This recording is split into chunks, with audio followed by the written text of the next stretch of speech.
there is no country in Africa, and as a matter of fact in the world, that has produced 3 reports on corruption. Nigeria is leading on this, and then you should be really proud of that. Regardless of no, you really deserve that.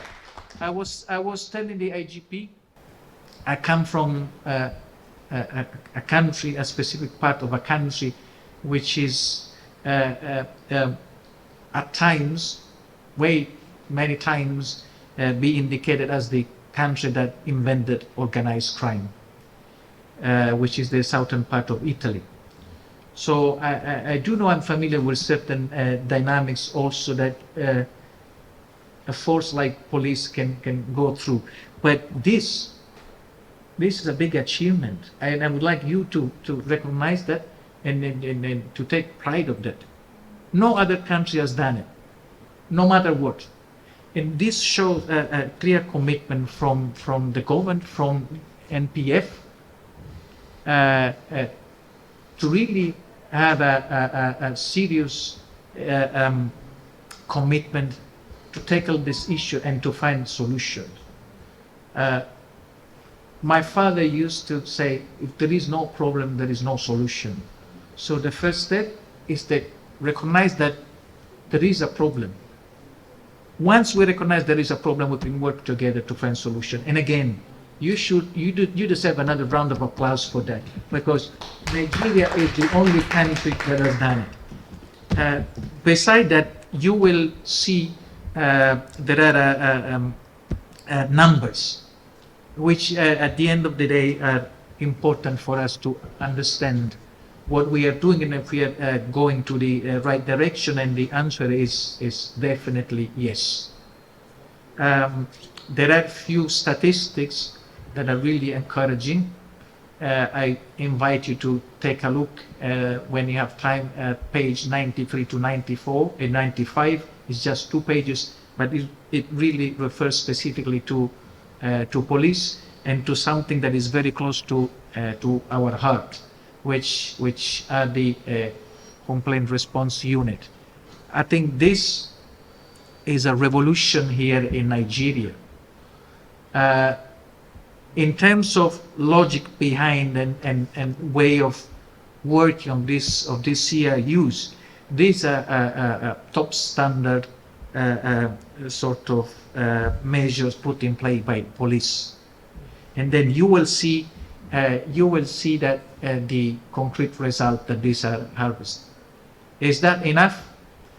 Absolutely not, because I've seen we've just managed to implement that in 5 states. We need to do more. We need to expand that, and my colleagues are working full time to sort of coagulate consensus and eventually funds from our donors to make sure we can expand this this initiative. But this is something that again police should be really proud of, and show that police is not afraid of basically tackling the problems, of being transparent, and in the end serve the citizens. It's clear in this data is clear. Something I also would like to highlight about this report. Again, I mentioned to the IGP before. This is the result of a sample of 33,000 households. Now, for those of you like me who are not an expert on statistics, might not have a meaning. But what I was explained by experts, that this sample is huge, meaning that the results are reliable within the margin of statistic errors that every survey has.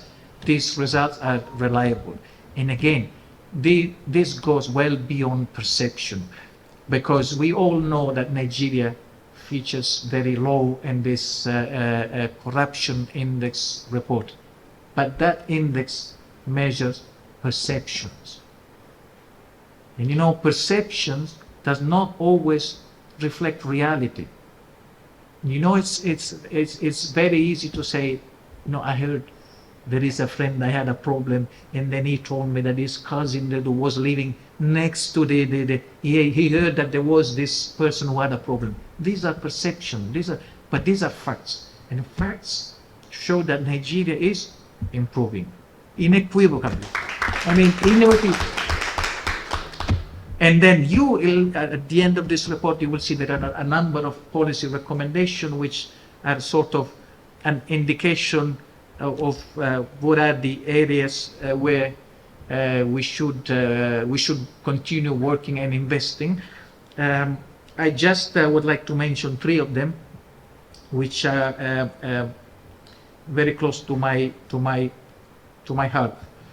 There are here indicators about what are the public officials that have contacts with the citizens. And of course, police is among those. Not all of us have everyday contact with judges, with prosecutors, but we do have contacts, if not daily, but very often with police, with health, with doctors and health sector workers, with teachers and lecturers. So our advice is let's focus our resources, both in terms of financial resources and workforce, on these categories.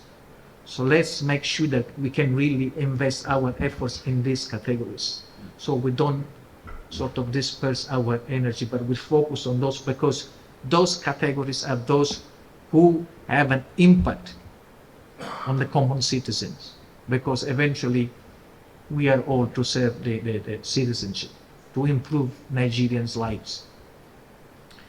The second is again, the second recommendation would be to empower citizens. We have seen now that corruption, and I'm by birth, I'm expert on that, because I come from a country which is estimated the amount of corruption being about 200 billion euros per year.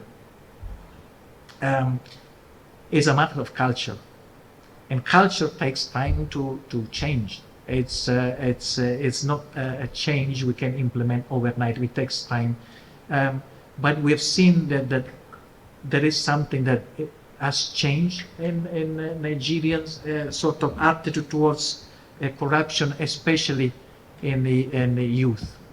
So our recommendation would be, let's try to start investing in Nigerian youth. They have shown resilience. They have shown an understanding on what is right and what is not. And by the way, you will see an indicator on that. 42%, if I'm not wrong, of people who refuse to pay a bribe, they indicate as a reason because this was the right thing to do. So which means that they are really aware that paying a bribe is wrong. So this is also a very big thing. And the third point would be promoting, gender equity and woman empowerment. And we all know, I mean, at least at home, I normally say I have the last word at home, not my wife. I always have the last word, which is, yes, my love, you're right. And, indicators show that also women, we should invest more in women and get women more involved in our reforms. You're nodding, I know you're nodding, yes. Because it appears that they are less prone to solicit bribes compared to men, and they are less keen to pay bribes compared to men. So a recommendation would be to really involve those entities that represent women into all the decision making sort of reforms. And finally, also to make sure that those that are left behind, people with disabilities, that their interests are also promoted in that, because if it's true that they are as likely as everyone else to be requested to pay a bribe, for those, this might represent an additional burden in addition to the sort of the physical burden they already experience. So again, in conclusion, and I would like to leave you with this message. This report for me is very encouraging, and you will agree with me when you go through it.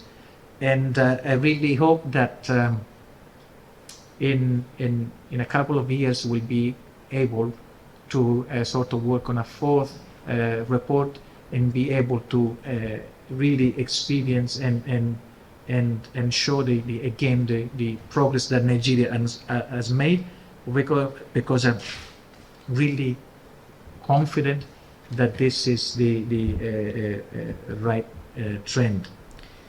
But you know, for me that was just an excuse in the end to come here and meet the IGP, which I didn't have the opportunity to do that before. And you know, I would be unfair if I would not mention that in the end the merit of that lays with UNODC in a very small part, because in the end this is a Nigerian document. I mean, it's the National Bureau of Statistics that led this process. They collected the data. We provided some technical support in analyzing data and everything. But again, and this is yet again something you should, as Nigerian, be proud of, that this is a Nigerian document. This is produced by Nigerians.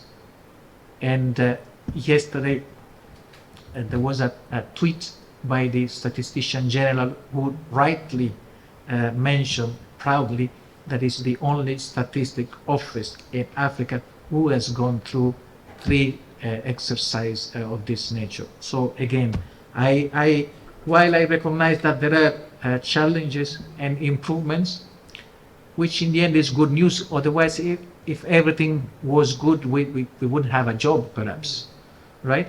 So while there are challenges and improvement, I see the glass definitely half full or more than half full, because this is a great achievement. So from myself, but also on behalf of the organization, a big congratulations to Nigeria and to the police force in particular. And when you go through the report, you will agree with me. So thank you very much. Yeah. Mr. Danilo Campisi and members of his entourage. I recognize Mushaneta Mundopa and Princess Shifero and Mr. Shukuma Ume. Members of the first management team who are here present, the DIGs and other senior officers. I am very happy this afternoon,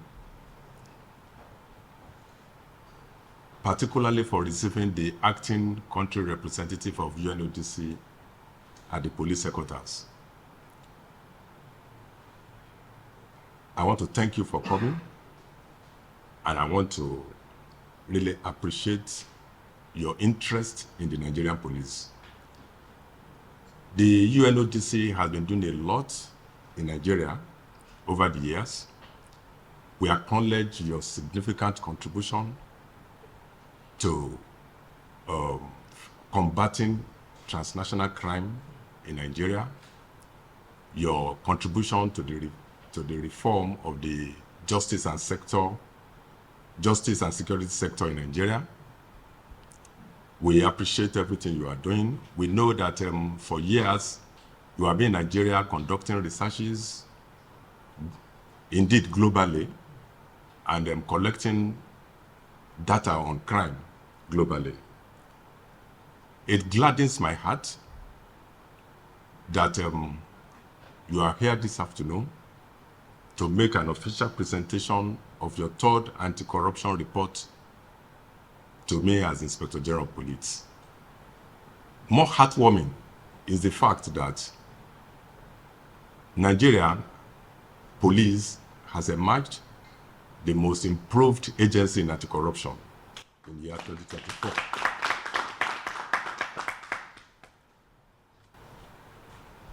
I want to thank you for this. I know that your reports are data-based. I'm happy when you said that your report was not based on perception, but based on data. Perception-based reports can be subjective, like we all know. Perception-based reports can be influenced by individual biases and hearsay. But the UNODC report is not perception-based, but data-based. Data-based reports are more factual, more reliable. It is the analysis of the evidence that is on ground. I'm very happy to have this report, and I want to assure you that I'm going to study it, I'm going to read it, and I will get back to you on this. The fact that Nigerian police has emerged the most improved agency in anti-corruption in 2024 is a clear evidence to our commitment to transparency and accountability in our policing services in Nigeria. And you can use this yardstick to assess the Nigerian government. If the Nigerian police is improving, it shows that the Nigerian government is improving. There is improvement in governance in Nigeria. Like you said, that the police are everywhere, and the people come more frequently in contact with the police than any other agency in Nigeria. We will continue to improve. This report is going to really encourage us and encourage our officers on the field to continue to do more with respect to transparency and accountability. We will continue to ensure that our actions align with the highest level of integrity and public trust. We will continue to do everything we can to make sure that we will be better in the 2025 report. I thank you very much for coming, and I think this is a report that all officers of the Nigerian police should celebrate. And we are going to make this, we will circulate this to all our commands, and we'll use it to encourage our officers to continue to do more. And you see, the fact that this is evidence-based report, data-based report, shows that this is not perception. This is the reality that is on ground. Most reports about police that have been circulated are perception-based, based on hearsay, based on individual biases and all of that. But this is the reality. So I thank you very much for the good job you are doing in Nigeria, and I want to assure you of our continued partnership with UNODC in Nigeria. So thank you very much.